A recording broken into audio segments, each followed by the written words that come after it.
Yo, what's happening, everybody? What is happening? In fact, we are going to look at what on earth is happening content a little later. Um, welcome back to the Inner Storyteller. Welcome back to your real life. If you are here, you are in for real conversations, good people. We talk about natural law, talk about religion, the good, the bad, and the ugly. Talk about money, anarchy, culture, and how mankind is manipulated from the shadows by forces that do not have our best interests at heart, perhaps because they are completely evil. And we are not bashing faith systems here. We are not calling people stupid or anything like that for having a religion. We are simply examining the psychological affects and effects of the stories we have the most faith in, the ones we have the most stake in, and how those stories help shape society. But that examination has to sit right alongside an honest look at the current human condition, which is slavery.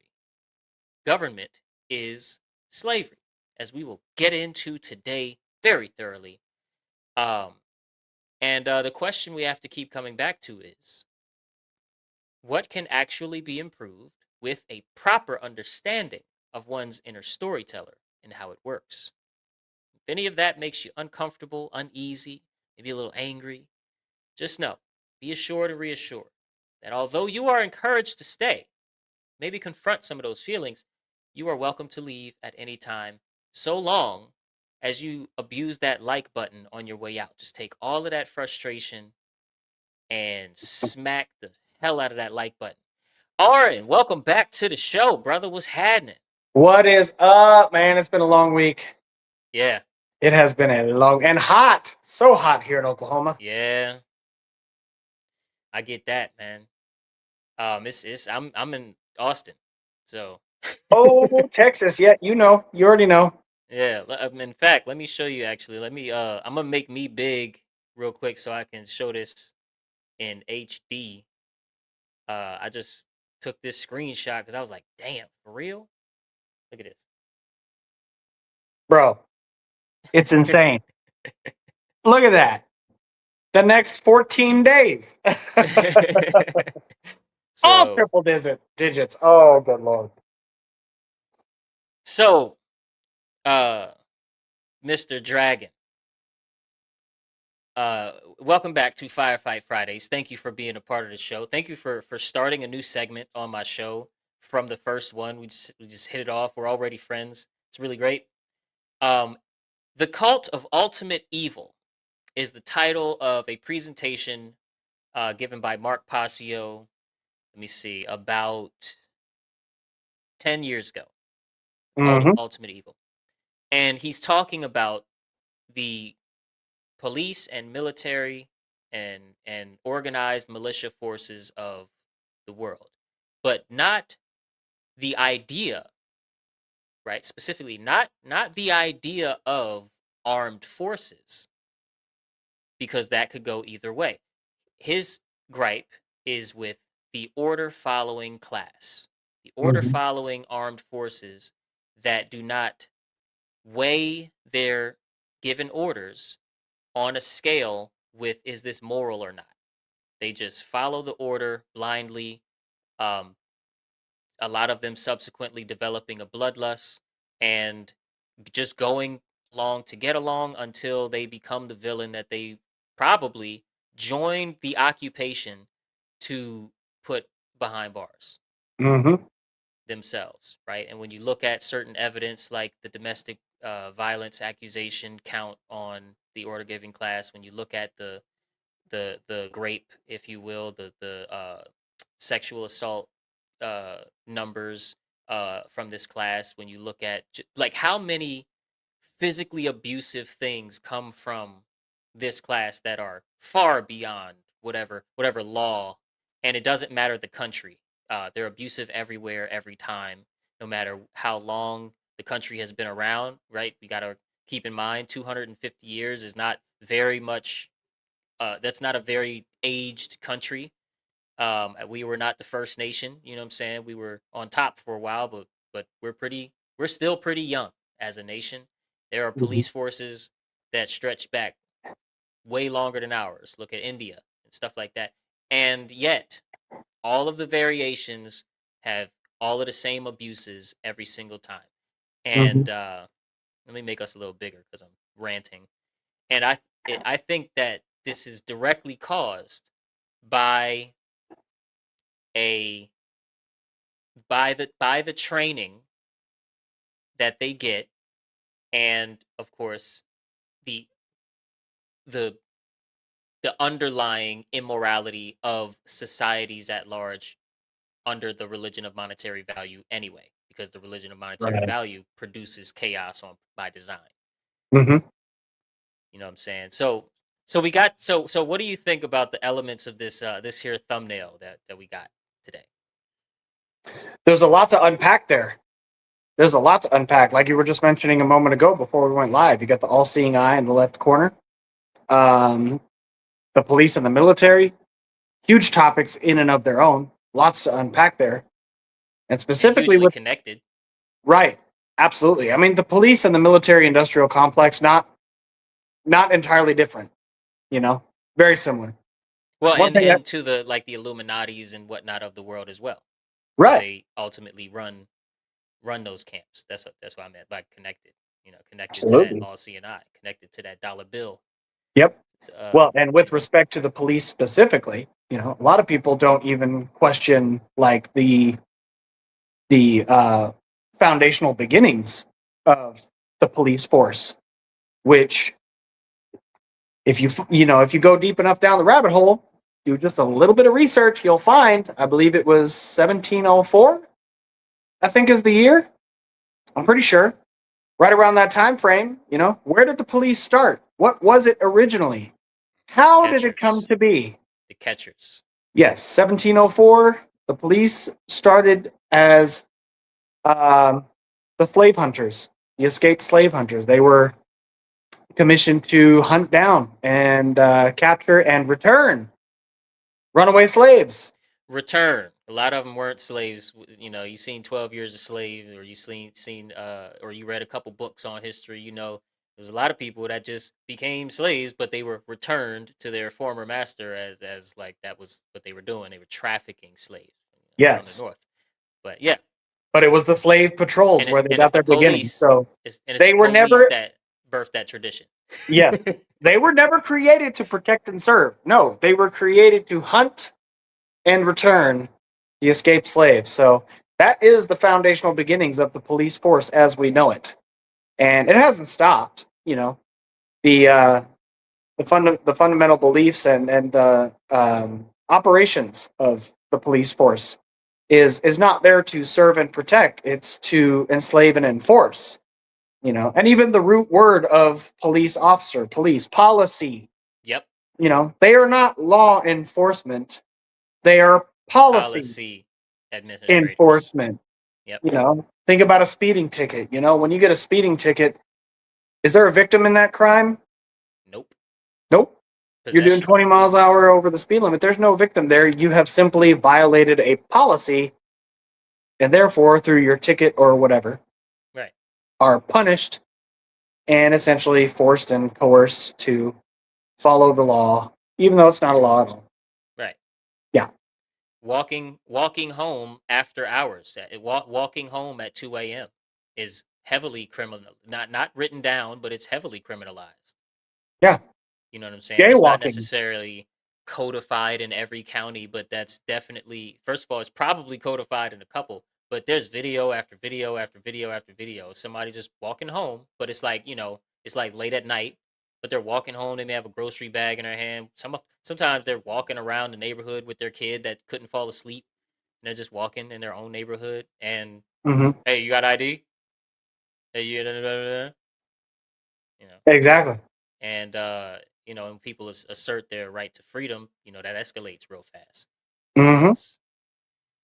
because policy enforcement is only focused on procedure, protocol, and um, policy, procedure, and protocol. Mm-hmm.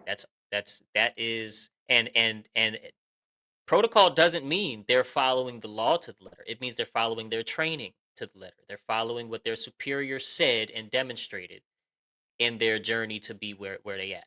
That's what that means. So it doesn't mean, because sometimes you can find a lot of laws that would in theory protect the civilian, but it doesn't work out like that because we're dealing with people, and we're dealing with people so heavily connected to that triangle on the top left with Mm-hmm. the eye in it, okay, that um, signifying membership to any of the various dark occult orders that really run this, that really direct this ship. They steer it. They don't run it, but they steer it.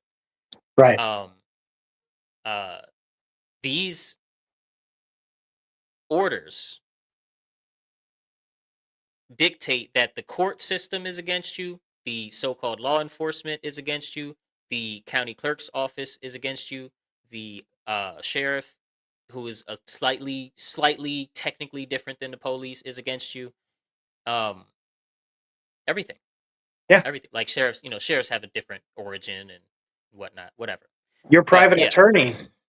Your private attorney is against your you. bar card is against you and lazy as hell. Like, Mm-hmm. just yeah.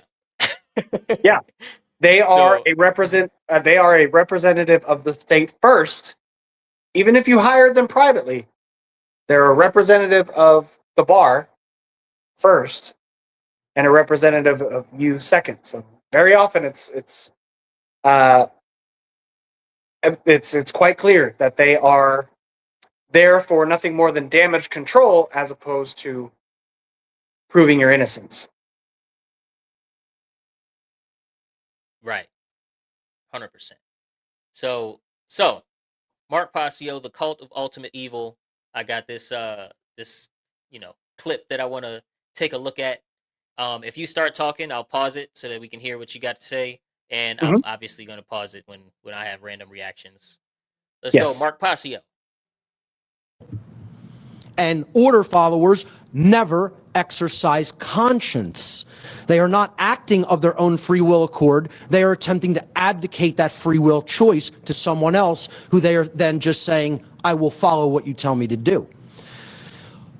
If someone is following orders from anyone else for whatever the reason or intent, they cannot be exercising conscience, since by definition, the exercise of conscience means that someone is willfully and correctly choosing for themselves right action over wrong action out of their Mic drop.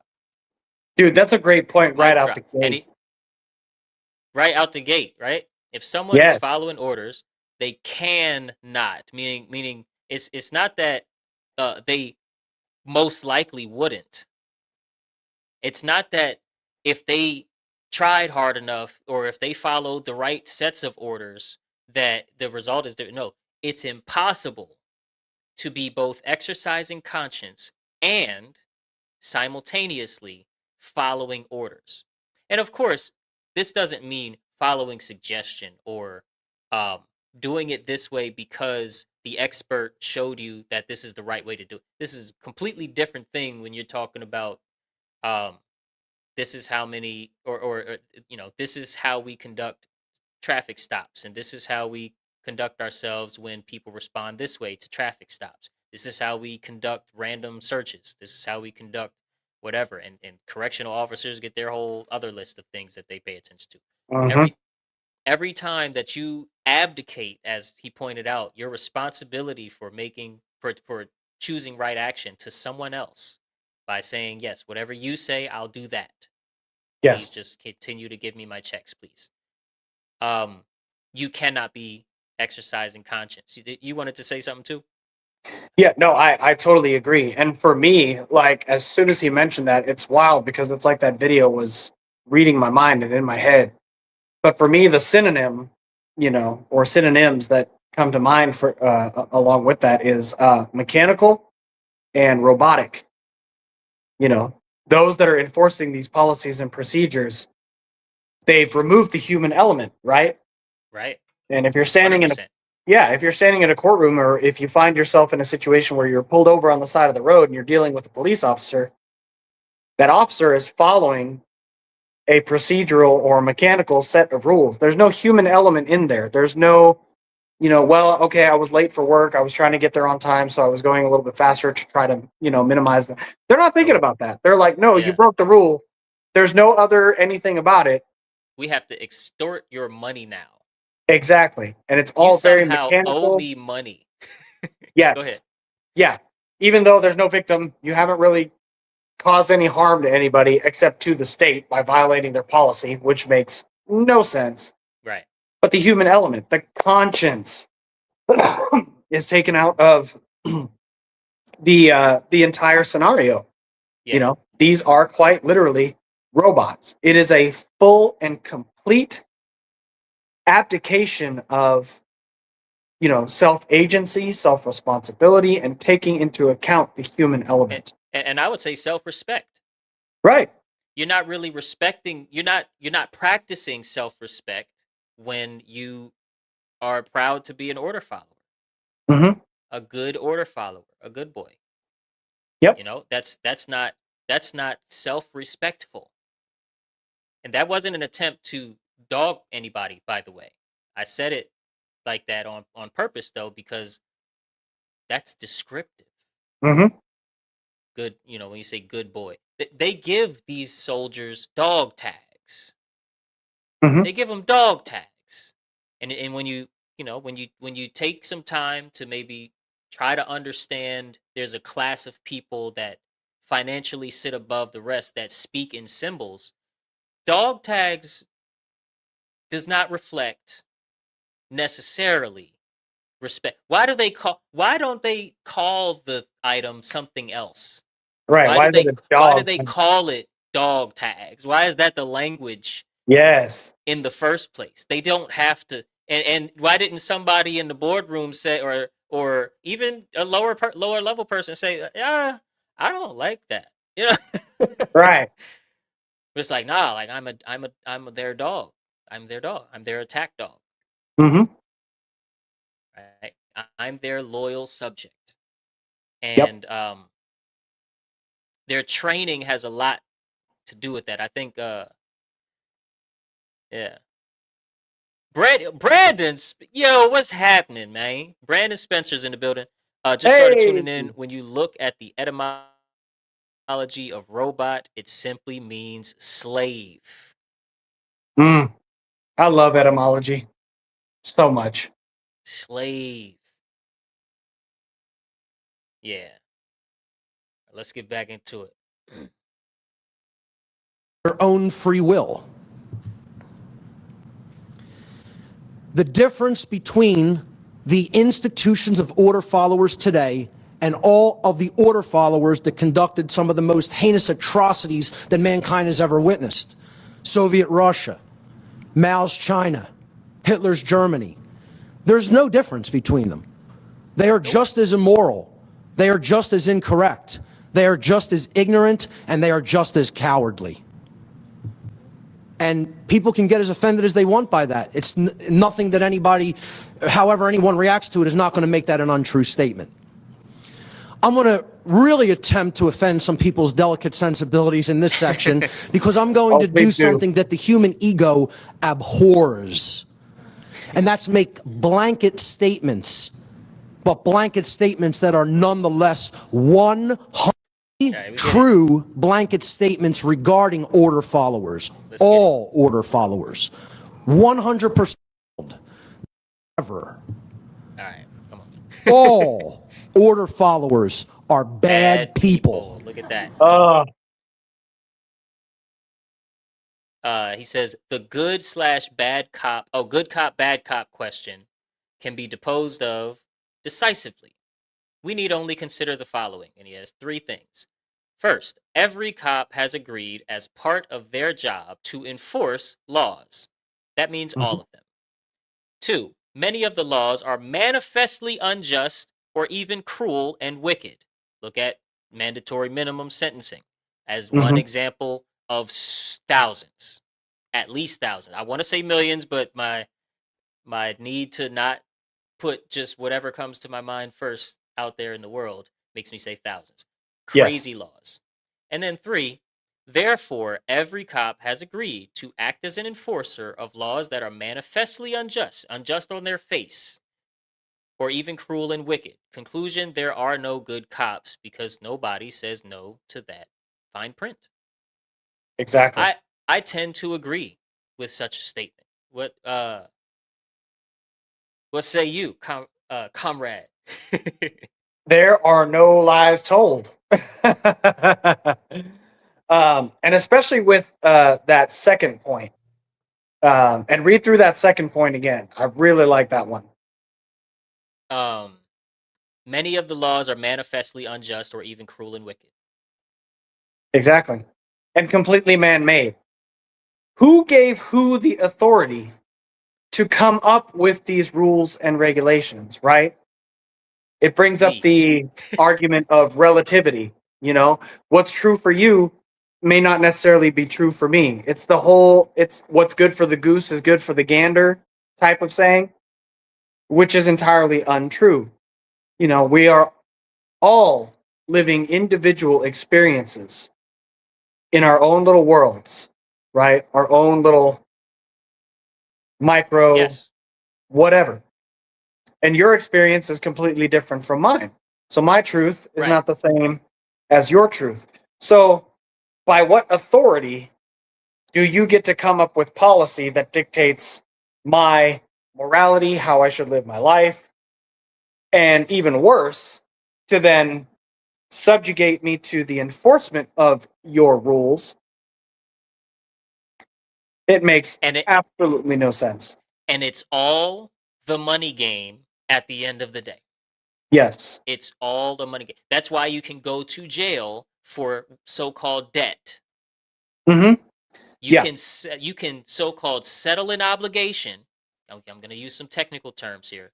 Mm-hmm. You can so-called settle an obligation with time served. Yes. That essentially means these people say that you can convert time under torture, if you will, Mm-hmm. uh, administered, the torture being administered by the state, whatever the state is, whatever the time era is. If it was a village, then that state. Um, you can convert time spent under torture administered by the state into monetary value units. What? It gives a whole new definition to the old saying that time is money. Yeah, a little clarity over there. to, What? to kind of tie it all together for the viewers, if you've ever looked into something called maritime law Yeah, and then follow that admiralty. search, yes, admiralty law, follow that search up with what happened back in 1910 to 1913, that time frame, the creation of the Federal Reserve and subsequently the IRS, which subsequently led to the creation of your birth certificate and social security card. Directly tied to maritime and admiralty law. Yep. Your birth certificate and social security number are essentially your tax ID. And for those out there that are business owners, what is your tax ID? Well, it's your government tracking number by which you are responsible to report your income, how much money you make, through which they can therefore justify how much you owe them based on your labor and whatnot. Same thing. It is your cattle branding number. What ranch did you come from? Right. Yes. And the entire commercial system, which again, law enforcement, military, even nation building, it's under the religion of monetary value. That's the mother of all of these religions. Always. Um, Maritime admiralty law. Maritime, the marine means water. So Mm-hmm. this is the law of the sea, the law of the pirates, the law of the thieves. Okay? The law of the thieves, um, whether it's military thieves that are very organized or it's, otherwise. Mm-hmm. Captain Jack Sparrow out there. Um, has the Uniform Commercial Code, which is the modern of it, the modern code, if you Hmm. will, and the Maritime Admiralty procedural stuff come together with the UCC, the Uniform Commercial Code, and give us the law of the sea. And that's essentially the de facto law sitting on top of the so-called law of the land, which would be at least here in this place, supposedly the Constitution and Right. its amendments. And uh, they structured this way so that once you have this tracking number or these identifying what they call identifying documentation, Hmm. once you have these things and your labor, your energy is being converted into uh, monetary value units, Hmm. you are also contributing to the sort of apparatus of making of falsely perpetuating the idea that people are just numbers, Right. right? And that like ants in an anthill, and that the humans are the government. The humans are the clergy and priest class. The humans are the institutions, Hmm. and we are simply units in these ones and zeros in this machine. And Exactly. yeah, and that's where we land. That's like the construction of that worldview. That it doesn't matter what religion you're caught by that worldview by adhering to the religion of monetary value, regardless of your other religions. Exactly. Well, and Yeah. that's the difference between the admiralty or maritime law versus natural law. Like you said earlier, the law of the land. That's supposed to be natural law.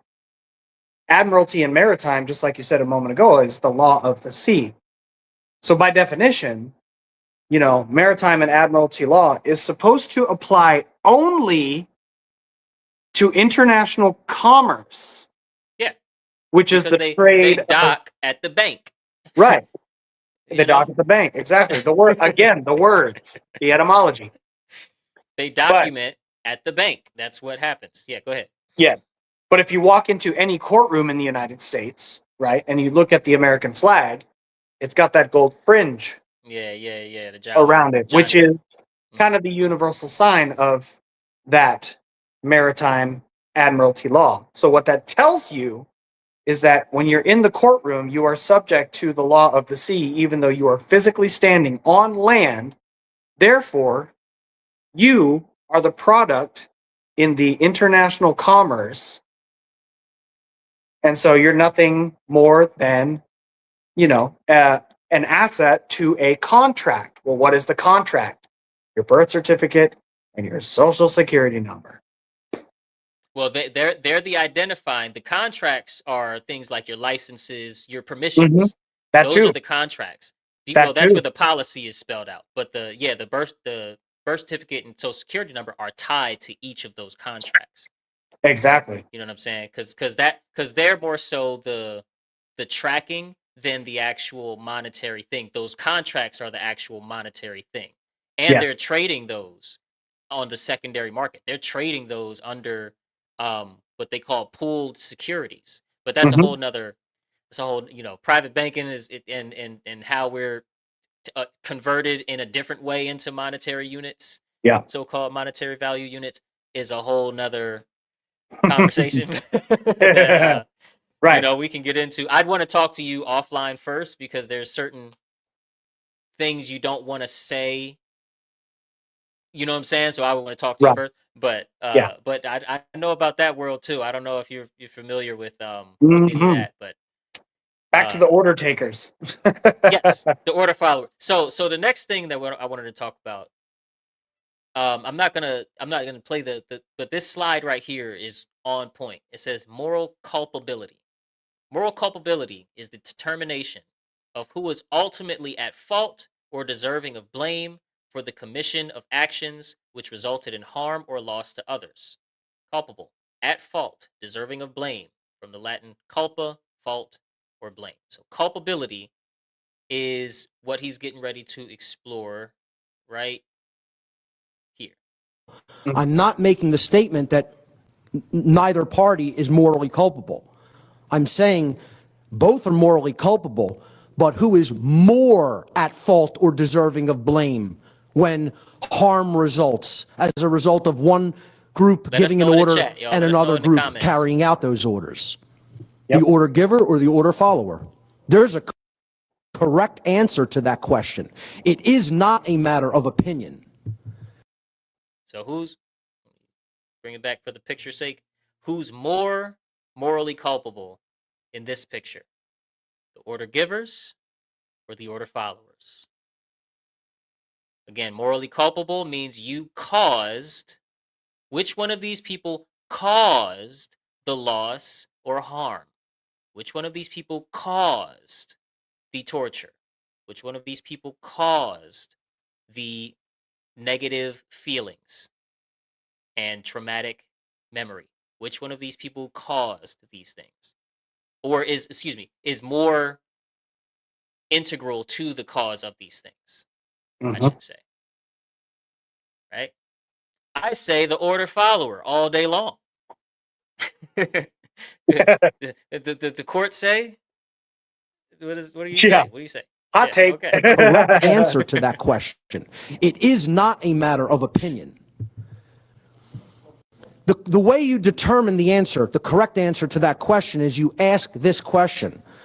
If each group of people is saying, my actions didn't actually bring extraordinary harm into manifested reality, who's lying and who's telling the truth when it comes down to brass tacks?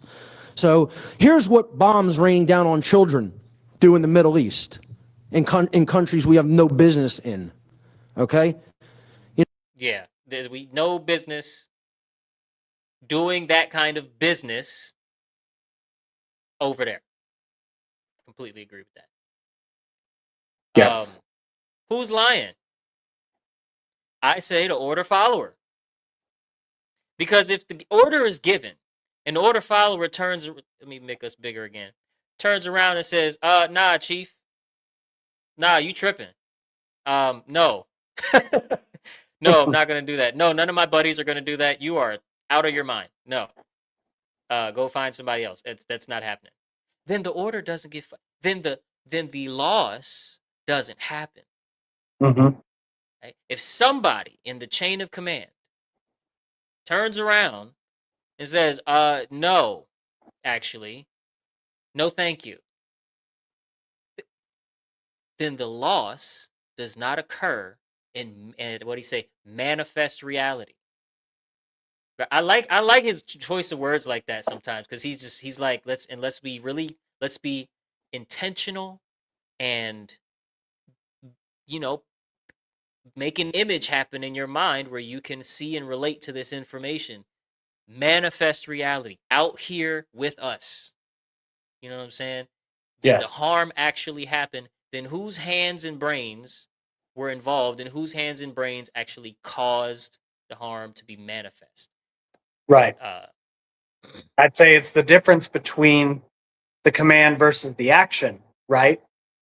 The order giver is doing nothing more than speaking words, giving the command, but the order follower, by enacting those words, right? Actually performing the physical action behind or underneath that command, it makes sense that that person would be morally culpable. Who was that? I'm having a brain moment. Who was the guy got arrested, went to prison because he never actually committed the crime, but it was his followers that he commanded to actually commit the crimes there. I'm forgetting the name of the guy. You said there? Where? When? Oh, what God. happened? He's such a prolific guy. I don't know why I'm having one of these moments right now, but deeply, profoundly smart individual. knew about the government corruption and whatnot, but it was they were the actions of his followers that he was brought Bill to. Cooper? No, not Bill Cooper. Oh shit. He had the Ike? tattoo. He had the Ike? tattoo right here on his forehead.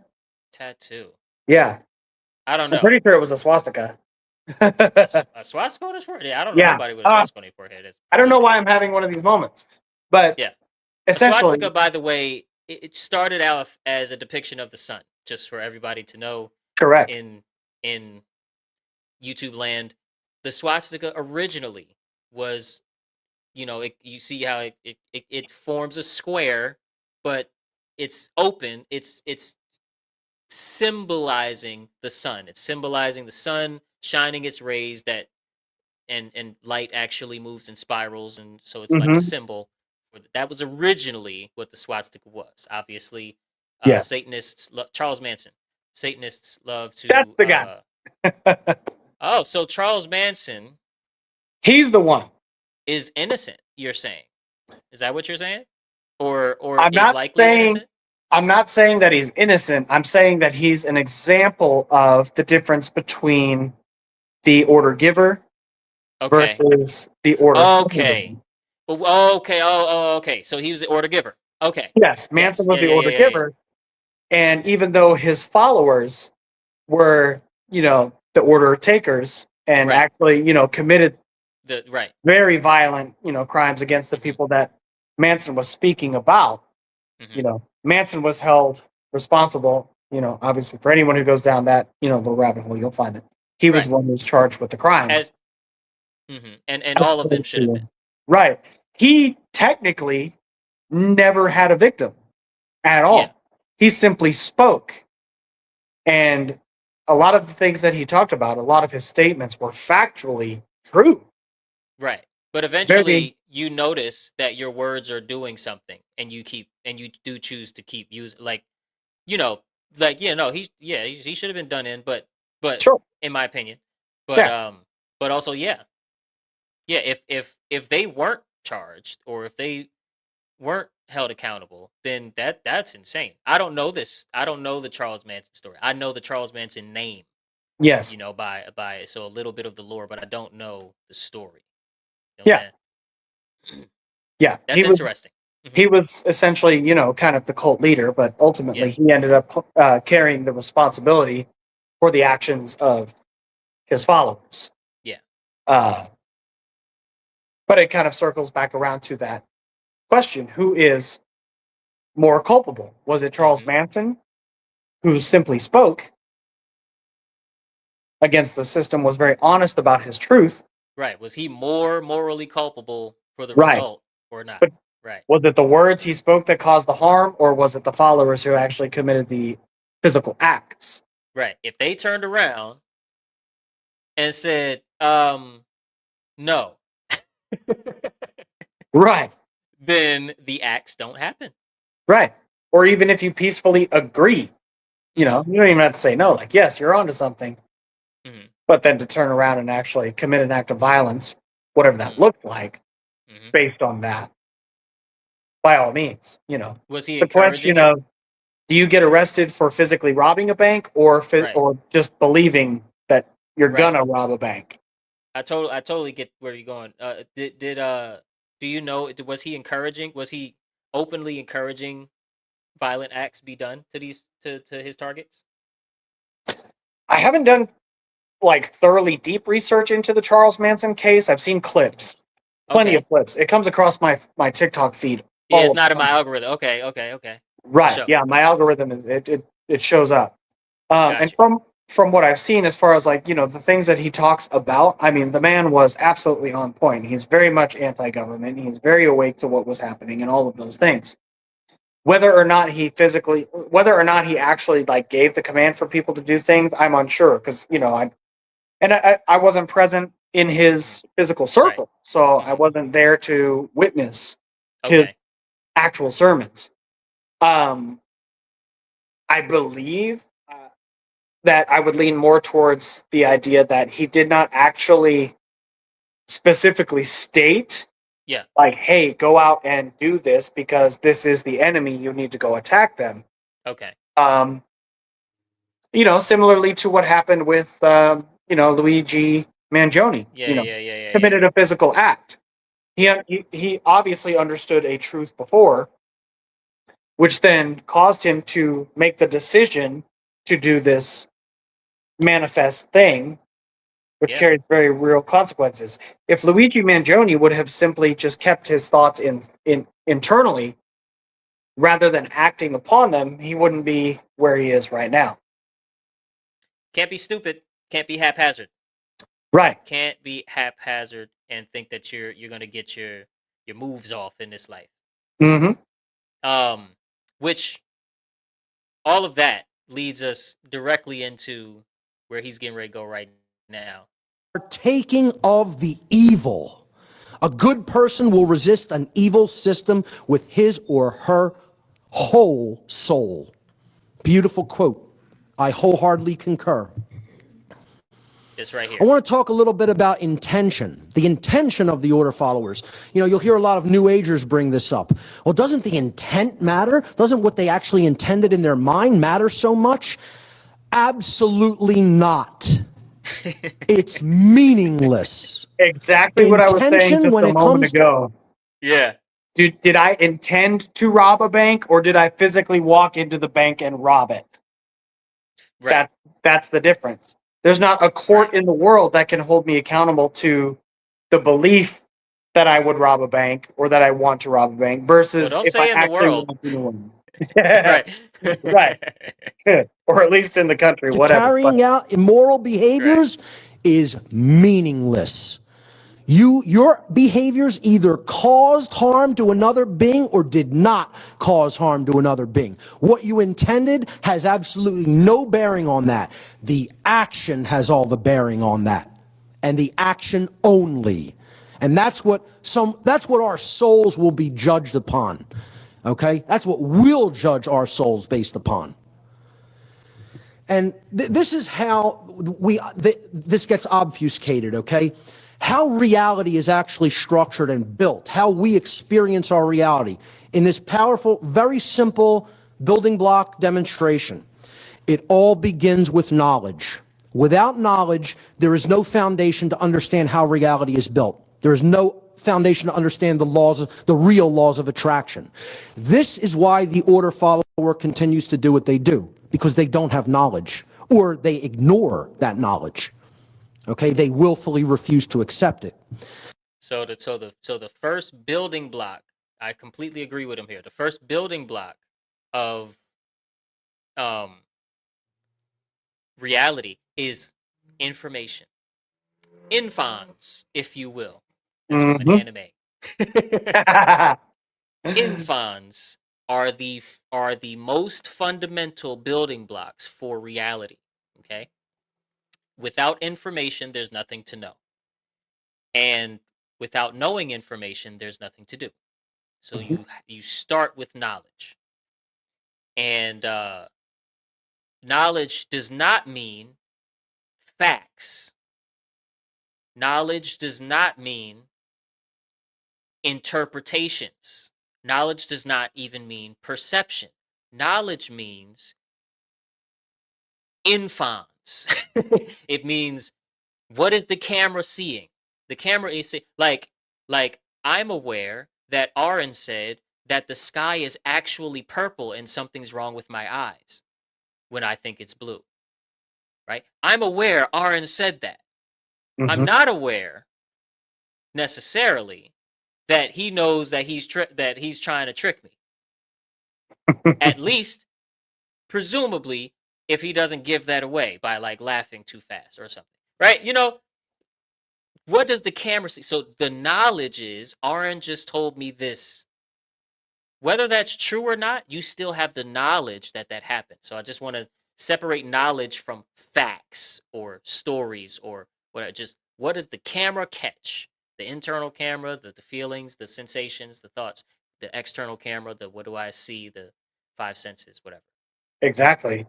I think another example of that would be the difference between, how the ancient Gnostics observed the world versus what like religion presents as the reality of the world. Religion is heavily based on faith or facts, memorization of the fact, right?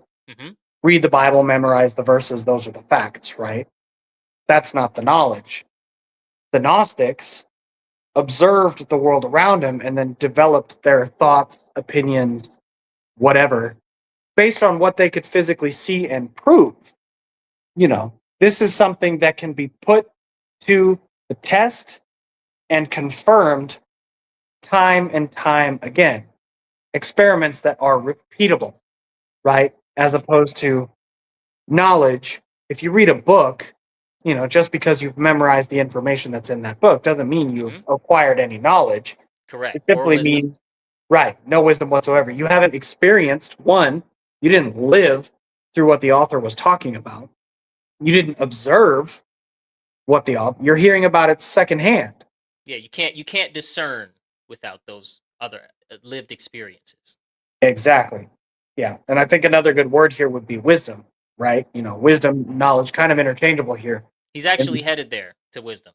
Oh, Yeah, well, yeah, he's headed there. Knowledge is the available information, the grammar, okay? All the components that we need to assemble and bring together.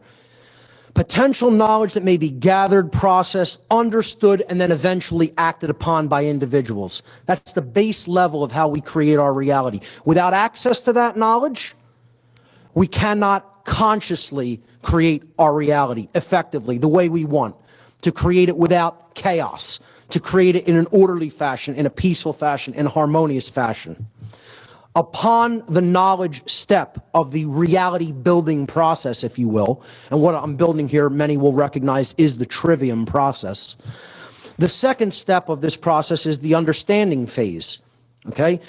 It is the processes that take place in the human mind that are chosen by each individual based upon the available information that they've taken in. So this is where you're processing that data and you're weeding out the inconsistencies and you're coming to an understanding of it. You're grasping how it works. Without that knowledge being present, you can't understand. You can't. And like Auren was talking about, if all of your knowledge is hearsay or what somebody else said, and you're not putting to the test, you're not verifying or discerning for yourself, then you don't really possess knowledge of the world. You possess knowledge because you have data, but you don't possess knowledge of the world, reality, consciousness, how these things actually operate, and what that means. you don't know what heat feels like because you haven't actually touched a flame. Yeah, or been near one, maybe. Right. just out here sleeping on coals, ain't you? Cannot move to that second step at all. This is why dark occultists and people who want to keep the world in thrall, in slavery, always try to control the availability of information first and Yep. foremost. Because they want to cut people's ability to consciously create reality off at the root. The third step of this trivium process is wisdom, right action. And you'll notice I put on all the building blocks or lack thereof. Without knowledge, there's ignorance. Without understanding, there's confusion. Without wisdom, there is folly. Wisdom, or the behavioral stage of the reality creation process, is based upon each individual's behavior. Each individual's behavior is based upon the quality of their decision-making processes in step 2, which are in turn based upon the quality of the available information they took in step 1. Then we get a result in the real world. We get a manifested result. Is it order? Is it chaos? Is it peace? Or is it destruction? Right? So Mm. you got available information or knowledge, infons, then you process that, and then you take action, and the result is manifest.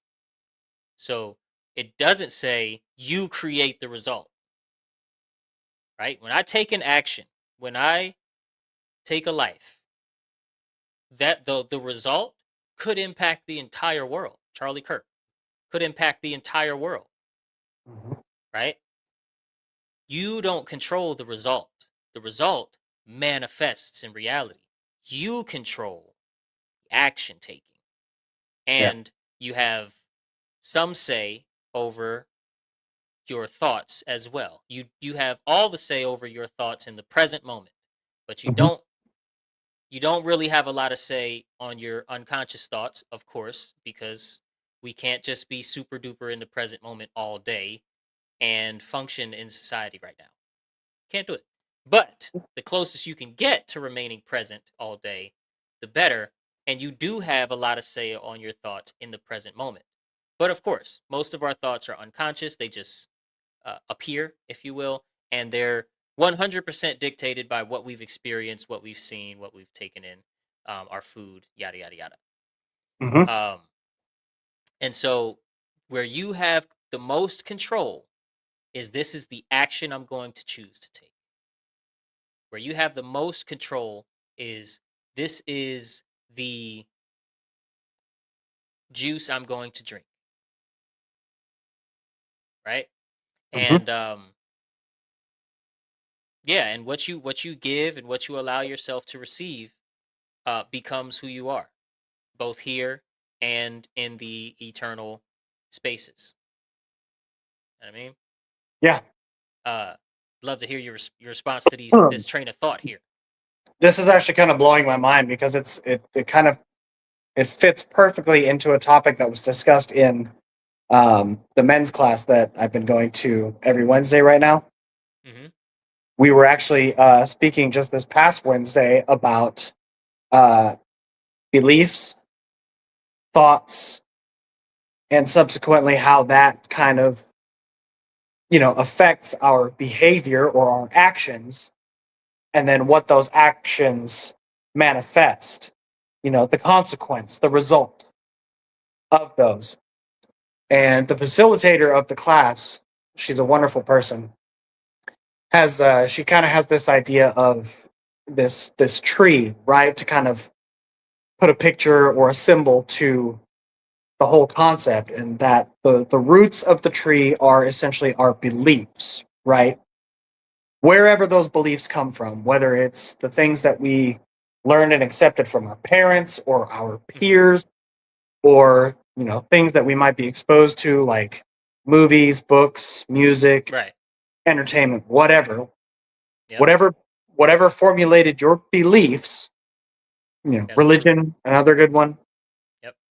Those beliefs are the root of the tree. The trunk, just above those beliefs, then is the thoughts, right? Hmm. Your thoughts based on your beliefs, Hmm. you know, in whatever situation you find yourself in, or even just what you're observing when you're watching TV or watching a movie, listening to a song, listening to somebody tell you a story, your thoughts on that kind of reflect on your beliefs there. And you start to kind of subconsciously do this calculation on, whether or not what this experience or this story or whatever, how it's affecting you in the moment aligns with your beliefs, right? Hmm. And then subsequently, that leads to the behavior, how you choose to act on that, whether you stay silent, keep it to yourself, or, whether you choose to act on that, like, in this men's class, a lot of it is heavily relationship based. So Yeah. Yeah. Yeah. you're developing kind of a relationship maturity, that kind of thing, emotional maturity. That is all we do here on Earth. If we are real about the religion of monetary value and how all of that's just it's all what we really do here is relationships. That's what we do, and I don't mean only Exactly. romantic, but it's just relationships. That's all we do. Right. Yeah. It doesn't have to be romantic. You engage in relationships every day, whether that's with your Yeah, friends, your family, business, me whatever. in the Yeah. customer service business, I have relationships with my customer every day. So there's all different kinds, and then again, subsequently, your behavior, your actions affect, have a result or a consequence on that relationship. Yep. So this is just kind of like blowing my mind right now because it Yeah. ties into all of that. So the roots is your beliefs, the Yeah. trunk is the thoughts, and then Yep. the tree is the actions. Top of the tree is the actions, absolutely, and Very then the interesting. fruit, the fruit would be the results The result. or the Yes. consequence. Yes. Yes. Boom. Okay, so now we're 55 minutes in. I'm having fun. Are you good? You good? Because we still got a little bit of content to go, and this is actually the crux of what we're gonna talk about today. Let's Okay, do cool, it. cool, cool. Yes. What is a cult? And that's like kind of much lighter than reality, actually. You know, what they were doing compared to what goes Uh, elite is what we. If I had a religion, I would define it as the truth, period. That brings us to the question, what is a cult? If we have to define what a cult is, how will we go about doing that? You know, most people think of cults, and rightly so in these cases, is what we might see in like Stanley Kubrick's Eyes Wide Shut movie. You know, a powerful elite class, you know, meeting together and doing perverse sexual rituals. And that's like kind of much lighter than reality, actually. You know, what they were doing compared to what goes on with the real cults of the world, you know, as you heard to begin this day with my good friend Jay Parker. I mean, you know, you want to talk about what cults are real. Jay Parker is a survivor of um, satanic sexual ritual assault and Mm, whatnot. He's a survivor of many attacks when he was very young. wow. Really doing to children and even their own membership. Jay Parker thinks there might be like 30% of the population involved with these dark occult orders, which I really hope he's wrong about that. I really hope it's more like 4 or 5%. Mm, Because 30% of 9 billion people is yeah. too many people. That's a lot of people being Yeah. trained and you know, quite adept at young ages at psychology and manipulation tactics and all of these things that allow them to do what they do. Hmm. That's too many people if it's that big. I don't know. I don't know. You know what I'm saying? One is too many. I disagree, but I you know, anyway. It goes way beyond what's depicted in any Hollywood variants. Okay, so this is Bohemian Grove. This is the kind of strange rituals that the elite of our world, the so-called elite, you know, highest levels of banking and politics and media and entertainment, etc., partake in out in the California redwoods. But if we had to define what a cult actually is, this would be my best definition of it. It's a system of religious veneration and devotion which espouses beliefs that are dangerous, especially to the lives, rights, and freedoms of those who are not its members. And he has the cult of the world front and center. The soldier and the domestic police force. Yep. And look, you know, those of you, everybody has family that's cops, everybody has family that's soldiers, and whatnot. Um, this really is not shitting on nobody. This is about what is the moral reality of the choices that are being chosen, right? The actions that are being chosen. And that reality is I will follow the order regardless of the moral weight of the choice, resulting in the whim of the order giver class being the word of God or Yeah. being converted into the word of God, which is dangerous, especially to the lives, rights, and freedoms of those who are not its members. And that is the reality. I love that specific point right there. Um, the example that to me that comes to mind really is, you know, the two-party system, government, Mm, right? You have the yep. Democratic cult and you have the Republican cult. The Democrats are outside of the cult of the Republicans, so the actions committed by the Republicans are to the detriment of the Democrats, right? And conversely, the actions of the Democrat cult are to the detriment of the, you know, Republican because they're not in each other's cult. So you have a war of two separate cult factions here. Hmm. And to anybody aligning with that whole theater, you quite literally are part of a cult if you're feeding into all of this and especially spreading the ideas that, you know, cause this belief that, oh, if one side wins over the other, then it's chaos, purely cultic behavior. And look at what happens with the politicians in general, this worship. Hmm. It's almost like being in church. These people look at these It's politicians almost exactly like, the same as being in church. They make their yeah, buildings look like churches. yeah, absolutely. And how these people quite literally worship these politicians. Yep. Um, Prime Yep. example with Trump. New York City, Oh yeah, Mamdani. yeah, Oh, yeah. Mamdani Yeah, is yeah, going to yeah. fix our problems. That's a But all cult. of them, and obviously the presidential ones get the most. I mean, Obama was I'm black, so oh my God, you talking about worship? He was Right. Beyonce. Yeah.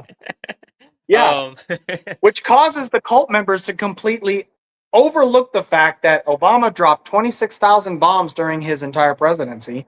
yeah, He expanded the surveillance state incredibly, and specifically was, guilty of committing more drone strikes than any other president in American history. yeah, But was the president of hope and change, and because his cult and believed won a in that, Nobel Prize, exactly, that's how they canonized a him. They Nobel gave Peace Prize. Let me edit my words. right, Let me put some respect on his name. A yeah, Nobel Nobel Peace Prize, Peace Prize for yeah. dropping more drone strikes than Hmm. anyone. You know what I'm He was saying? labeled the And deporter in chief. You remember all the yeah, deportations? yeah, Over 2 million. yeah.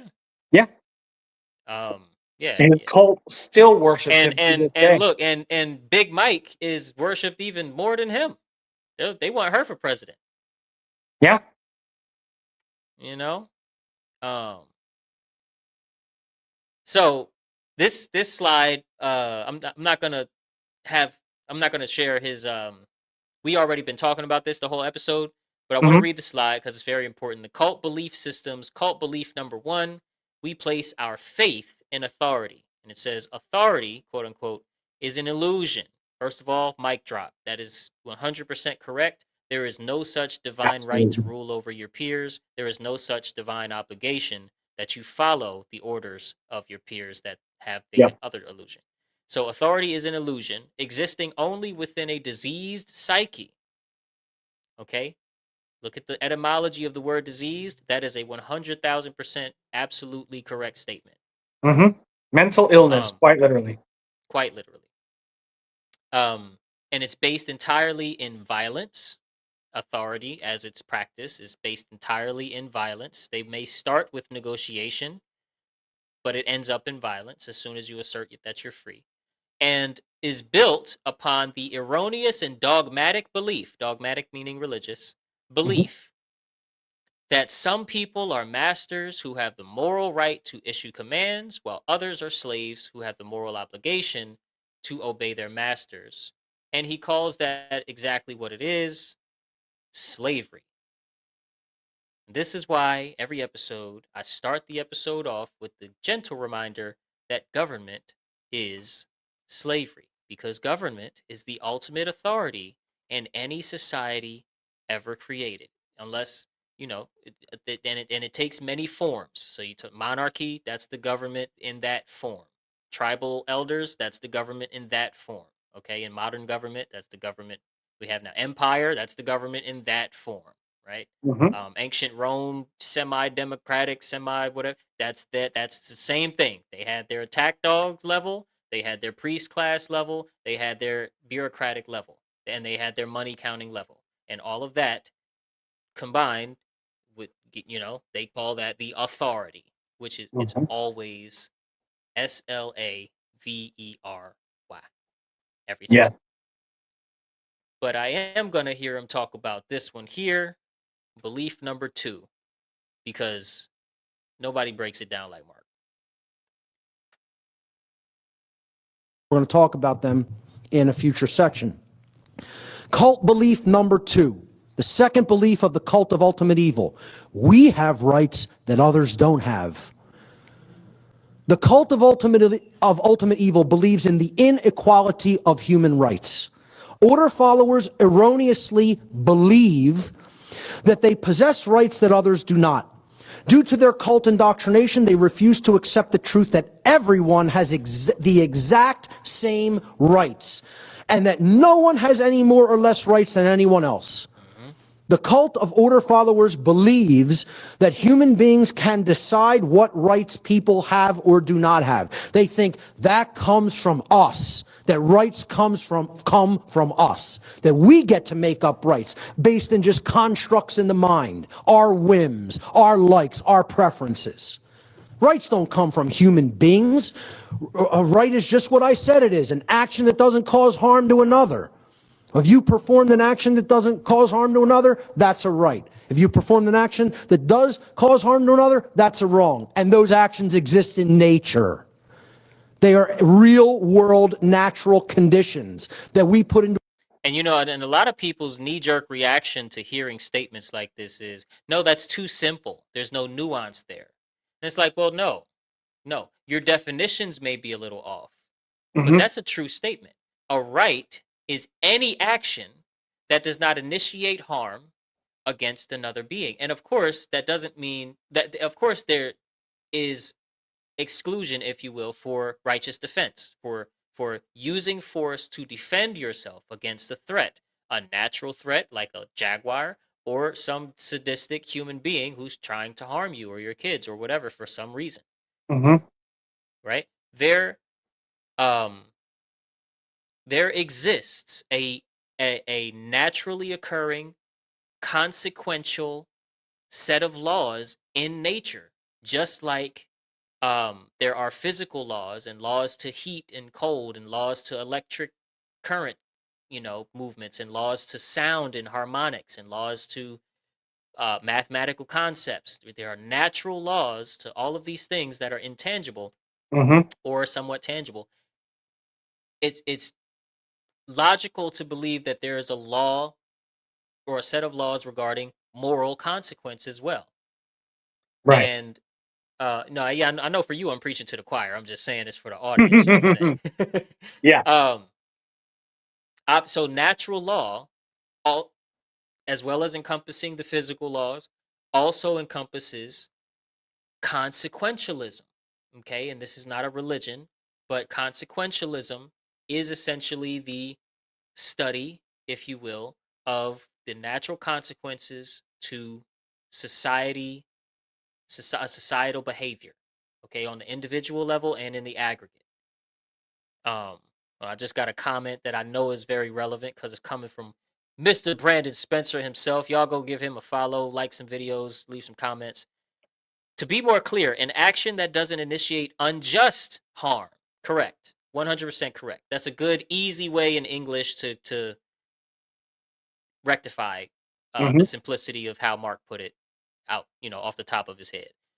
An action that doesn't initiate unjust harm, because there is a violation of free will, right? Someone's freedom to be comfortable in their own body or to be comfortable with the stuff that they acquired without causing harm or loss to somebody else who was innocent, unjust loss or harm.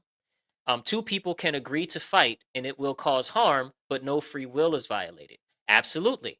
You can resolve issues sometimes by a consensual bop on the nose. Exactly. And it may not always be, like some sort of religious ritual where you gotta, okay, well, let's write down the waiver of harm. If I harm you, you're not gonna sue me and blah blah blah. We're not gonna make it about money. Yeah. But it's like, hey man, if you keep doing that, I'm gonna bop you on the nose. Okay, I'm letting you know. I will consider you doing that again as consent for me to bop you on the nose because I have to stop you from taking this action. It's causing harm, loss, property violation, whatever, and you're wrong for doing it. So I'm going to bop you in the nose next time you do that. Right. Boop, And bro, this exact point right here is one of the main reasons I have such a problem with people who claim to be constitutionalists, right?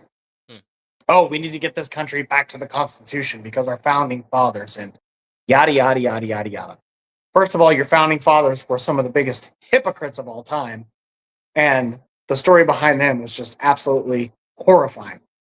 But for those people who claim to be constitutionalists, right, and just absolutely worship and venerate the document of the Constitution like it's some infallible universal law that, dictates on paper what our unalienable rights are. Right. First of all, my point to those people is that your rights are inherent in the fact that you are alive. That is it.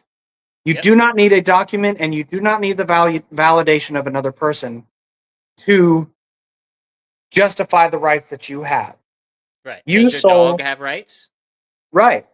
The fact that you're living and breathing means that you have these rights, and the rights that we have, you, Soul, and the rights that I have, Auren, are the exact same rights. I have no more and no less than you, and you have no more and no less than me.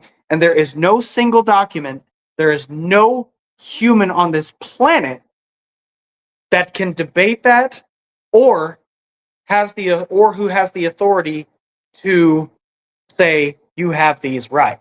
Well, to negate it. Right. Right, exactly, to negate it. So my argument to these people is that, for a document, as an example, like the Constitution, sir, that's a piece of paper that has given you a list of privileges that you have in this country, because a human to another human can do nothing more than prescribe privileges. By stating this is what you are allowed or not allowed to do, those are privileges. Those are not rights. Because again, nobody, it doesn't matter how famous or powerful or whatever you think they are, nobody has the right to dictate the rights that you have, because those, again, are inherent. And by inherent, I mean automatic. Automatic. It's already there. Does not require the permission or the validation of anyone or anything else. It's there. So, yeah. Yeah. I was gonna let you finish your sentence. I was just setting it up. I just got the timestamp. No, that's where I'm landing. But yeah, the constitutionalists who action. Yeah. Right. Well, and there are valid principles in all, the Federalist Papers, the Constitution itself, the Declaration of Bill of Independence, Rights. the Bill of Rights, First Amendment, the or the first 10, excuse me, the whole, it is disguised as a truthful document when it's not, but there are some principles within some of these founding documents that are useful as teaching, as just what they are, as principles. Mm-hmm. You know what I'm saying? Let's say principles of how to organize a way to handle serious disputes.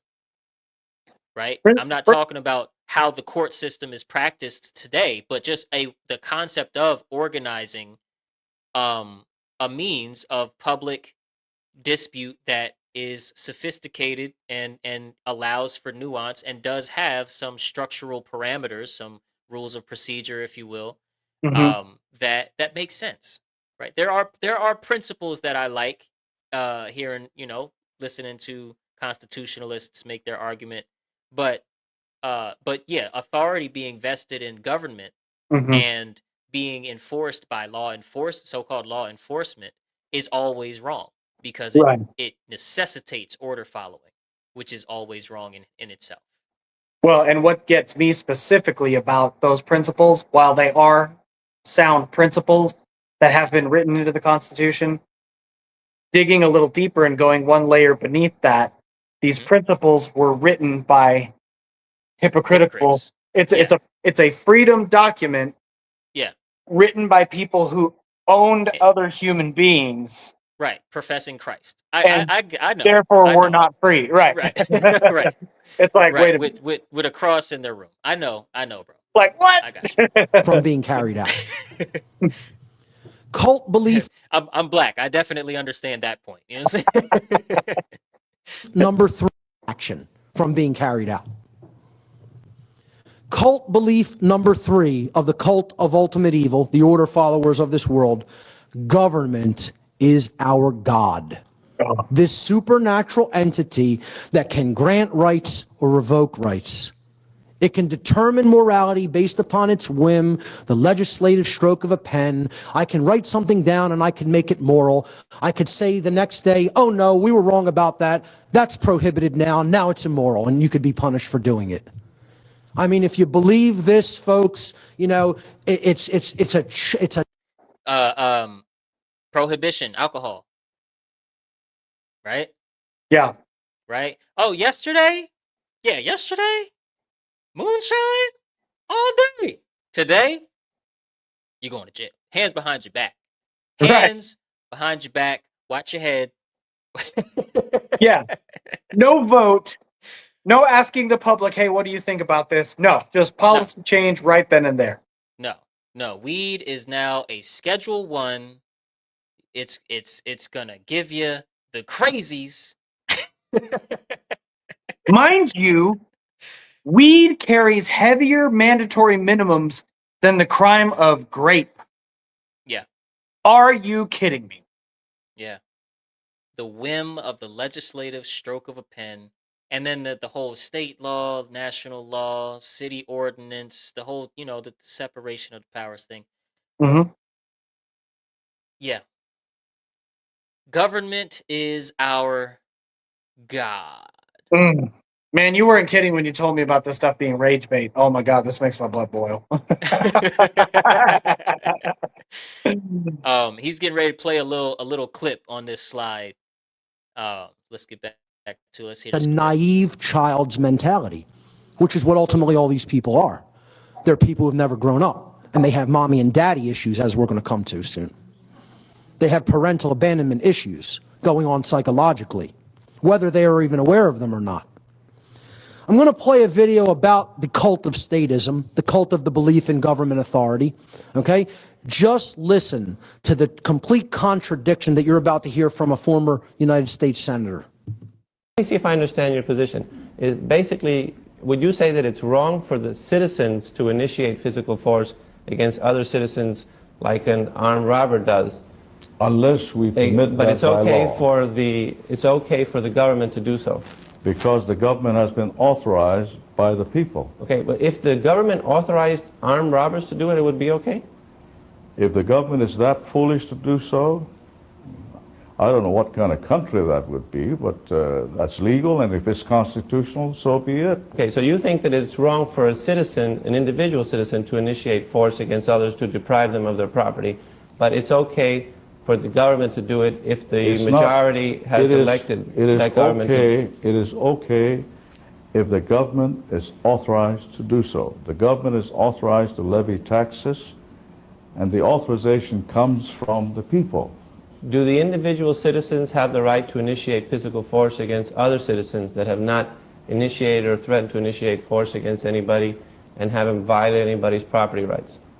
They cannot do that because they are not authorized to do so under the law. So individual.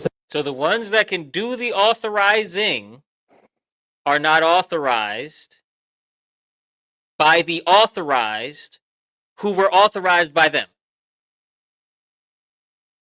Hold on. Citizens don't have that right. If they don't have the right to initiate physical force against other citizens, could they have properly delegated that right to the government? Oh, yes. They do so right now. Can you properly delegate a right that you do not have?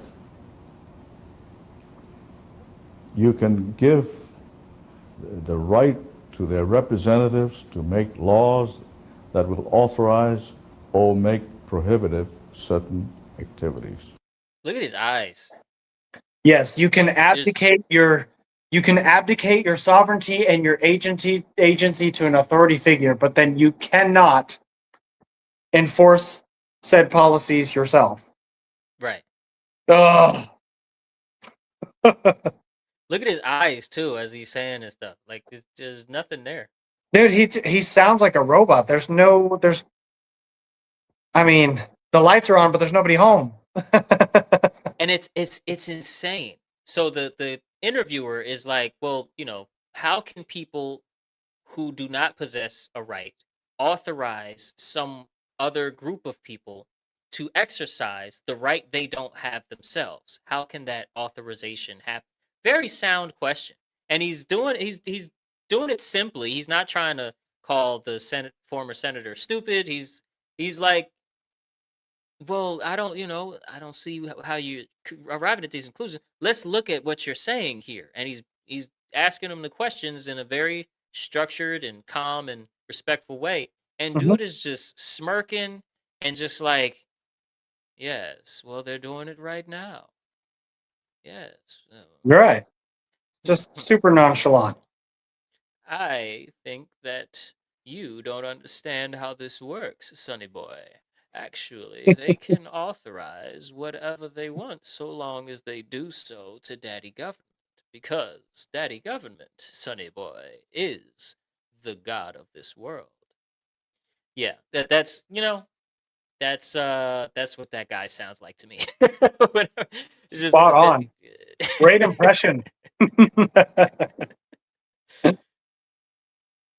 The clip is a little bit longer, but I feel like we got the picture. And the last where's the last? Oh no, okay, good. That was the last belief.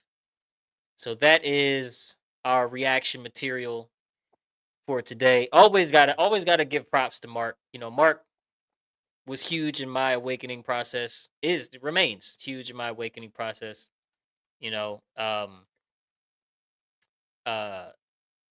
I've seen probably too much of his content, and I feel like the way that he chooses to put things into words, like the way that he conceptualizes moral arguments, is like top tier. So I always like to react to his stuff on my show. And well, yeah, he just I think more people should follow. I look at certain, like I look at like Candace Owens. I love Candace Owens' show. And who she has become, waking up to certain realities of the structure of government as well as the game and theater that is nation building. Mhm. And I just, I wish that Candace came up on Mark Passio and or people like him, Jordan Maxwell and William Cooper and some of the people that she's reading now in her little book club. Um, because but at the same time, she would have never made it to the number one spot if she was sharing this information, because it'd be like, nope, nope, no TPUSA for you, no Right. PragerU for you, no Zionist in media company was gonna hire somebody speaking this truth, right? So maybe but I look at certain people that I'm like, man, if you just had some key facts, if you just had some key information, then like this part and this part and this part would be done away with, and you would just be full on advocating for what would manifest the result of human freedom, of Mhm. freedom for the human family, I should say. When Right. I say human freedom, I'm not talking about United States freedom. When I say human freedom, I'm not talking about a small percentage of the world, Mhm. right? I'm talking about um all of us, freedom for all, because injustice somewhere is injustice everywhere, or injustice anywhere is injustice everywhere. Martin Luther King. You know what I'm No one is saying? free unless we are all free. Boom. I think that's Martin Luther King too. Yep. Um, And that the true picture of freedom is, I think, pretty scary to a lot of people, especially when one of the things that I love about you specifically is that, you and I align on the topic of anarchism and what that actually looks like. I think that word has been demonized so that a lot of people believe that it means chaos, right? Because it's a free for yeah. all. Yep. When the true textbook definition of the word is order without rulers. It doesn't mean that there's no rules. It just means that there's no enforcement mechanism that, punishes people for breaking the rules other than the people holding each other accountable. And so what makes the entire concept of anarchy so beautiful, really, I think, is that it requires an extreme level of self responsibility, Right. accountability, that not a lot of people are used to, because what we've experienced, at least as long as we've been alive, is that we have essentially um, subletted our moral agency Yeah. to the government, the law enforcement, Right. dictate the rules for us and hold us accountable because we're incapable of doing it ourselves. Right. Right. Or because with you, I'll be more comfortable. I'll Right. be able. You're willing to do things that will make me feel comfortable in my cell. So I want to be in your care. Right. Well, and then on the flip side of the same coin is that when things go wrong, people have someone else to blame. Because again, with Yes. anarchism, if you fall short of your expectations or the expectations of others, The that's on. system should do something. Right. Yeah. Not. Why didn't the system do something? Yeah. Why didn't the bureaucrat with a badge come to enforce this policy? As opposed to anarchism, in which if somebody makes a mistake and commits a wrong, especially if it causes harm to others, because when it comes to anarchism and especially natural law, if there's no victim, there's no crime, right? But if you do cause harm, or you make a mistake, you have to make that right, and the consequences are immediate. There's no red tape. There's no months-long court cases before you get your punishment, whether that's jail time, prison time, whatever. Our ancestors excommunicated people immediately for misbehaving. Oh, you don't want to follow the rules of the village? Have fun surviving outside the walls. Good luck. Yeah. So there's a level of responsibility that is returned to the individual by accepting the idea of anarchism, which again for people is scary because we have relied on an external authority for so long to keep the peace and maintain order, when in reality, these authority figures, the government, holds the monopoly on violence worldwide. Right. And there and our potential for peace does not end at we just do less harm. Our potential for peace is that the entire world can embrace natural law and the known and repeatable and testable facts about what consequences befall a society or a world at large when society has these behavioral patterns and allows for these types of people to influence the behavior of the swaths of people. Mm-hmm. You know what I'm saying? And when we realize that bullying is a local thing, so you don't need somebody in Washington D.C. somewhere dictating what happens to the bully, because that's a local thing. So you and your buddies, you know, deal with that. And Exactly. obviously, the big one thing is the money game. That that's the cause, that's the effect, that's the. Do you hear my little girl? Is Yeah, she coming through the mic? I hear That's that the and the cicadas in my front yard. um the money game is you know the part, and we can't get into it because we run out of time, but is the part that makes it all sticky. Right. Makes it all sticky because people have this, well, because the religion of man's authority is under the religion of monetary value. The religion of monetary value is the root, Right. in my opinion, on But this if shit. everything was free, there would be chaos. People would steal. People with the. What do you mean? They steal now. Right, they steal money. So Exactly. um the main thing that kills the whole monetary value argument is that value in nature is relative. Okay, if you give a hungry person a milkshake and you give a non-hungry person a milkshake, the person that was hungry, um, the value that you gave them far outweighs the value that you gave the non-hungry person all day, every day.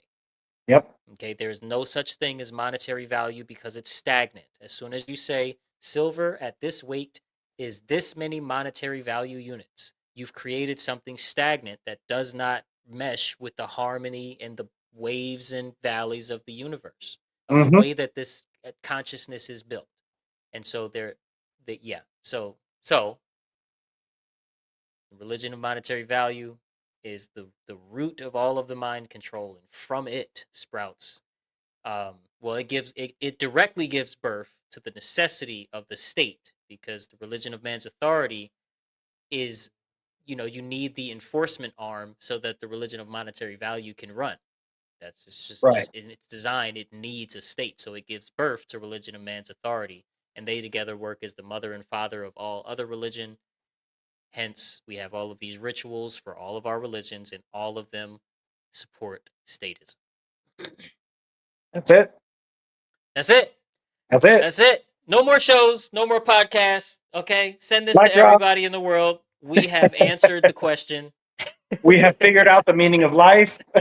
Okay. 42 and 42 is the whatever else I answer. just said. Auren, remind them where to find you on that funny app. Yes, the funny app, the ticking time bomb, the TikTok. That's where I'm at. It's the only real social media platform that I've got. Not on Instagram, not on YouTube. Well, you're on YouTube now. Use this on my channel. There you go. Yes, I love it. But here's the name: Dragon na Fiorin. It's Gaelic, means dragon of truth. But you can find me there at the TikTok.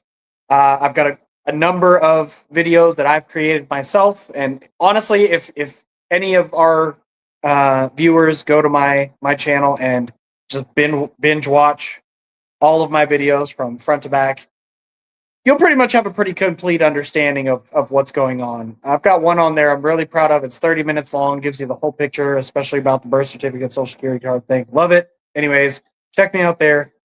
That's where I'm at.